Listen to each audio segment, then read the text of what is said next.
Trump's battle with Twitter may be a big win for decentralized tech. Here in the cryptocurrency community, we always talk about decentralization, so nobody has complete control over things. If you think about the Federal Reserve, they can print money at will. If you think about Bitcoin, you can't just create Bitcoin out of thin air. Hence the halving that happened a couple weeks ago.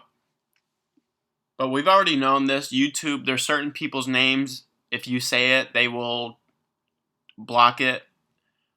On Instagram, there's certain people who you can't even direct message about them with a link to their channel because YouTube, Instagram will actually block you. And of course, they're taking it all the way to the top at the president and claiming he puts out misleading tweets. And I can't remember which one they even called misleading, but the one they didn't call misleading was him accusing Joe Scarborough of murdering his staffer. Somehow that didn't get taken down, but they took down the other one about COVID-19 or whatever. Jack Dorsey's full of shit. They were over here going to vet tweets from people. People say stupid shit on Twitter literally 24/7. Are they really going to sit there and vet every tweet and claim one is misleading and one isn't? I think eventually what'll come out of this is a decentralized version of YouTube, a decentralized version of Twitter, a decentralized version of Facebook. The things they claim that they actually are. They claim they're an open platform. If they're an open platform, then let us speak. Let us say what we want. And if we're saying stupid shit, then it should be obvious that it's stupid. People should research things. I mean, it's the age of information. Everybody should know now to do more research than just looking at the headline on Facebook and social media. If you're using Google and social media as your main source of information, then you're dumb. Yeah, so if you look at the tweets that they flagged, it's the one where he said, when looters start to loot, people get shot. Something like that, right? It's right there on the screen. What he meant was, when looters loot, people are going to start, more. There's going to be more harm. I mean, that's obvious. He didn't mean the military is going to come in and shoot all the looters. I mean, come on now. Let's just hate Trump, love Trump. Let's just look at things objectively.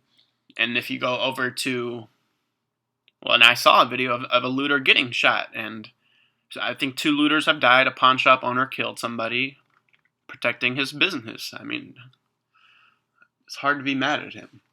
And then you go look at the one that they did not flag, which I thought was actually could have been a reason to tell Trump to back off. Look at this. He said the opening of a cold case against Psycho Joe Scarborough was not a Donald Trump original thought. This has been going on for years, long before I joined the course. In 2016, when Joe and his wacky future ex-wife Mika would endlessly interview me, I would always be thinking about whether or not Joe could have done such a horrible thing, maybe or maybe not, but I find Joe to be a total nut job, and I knew him well, far better than most, so many unanswered and obvious questions, but I won't bring them up now. Law enforcement eventually will. So he's literally implying that he killed his staffer years ago and got away with it, and law enforcement didn't do their due diligence in investigating, and there's a conspiracy to cover it up or something. If anything, that's a misleading tweet. And from what I remember on that story, she had some sort of ailment and like a heart attack or something and hit her head and all that. I'm sure it showed in the autopsy. So Twitter lets that slide. And then they say his other tweet was inciting violence. You see the problem with central authority? Whatever their values are is right, even if you don't agree with their values. I don't know if Jack Dorsey's a Christian or Muslim or atheist. I don't know what he is.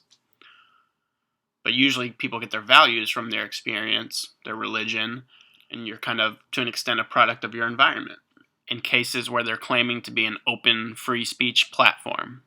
By doing this, they're clearly publishers of content, meaning they want to vet everything and make sure it can get published and then put on Twitter. They're clearly not a platform where you can freely say anything you want And of course, they shouldn't be having, real violence on there of people getting killed or something. And I don't want to get into the politics. I don't care if you like Trump or hate Trump. I'm more looking at this as a way to push for decentralized alternatives to our current centralized social media. I mean, Amazon, I believe, or not Amazon, but Facebook bought Instagram and WhatsApp and all those things for billions of dollars.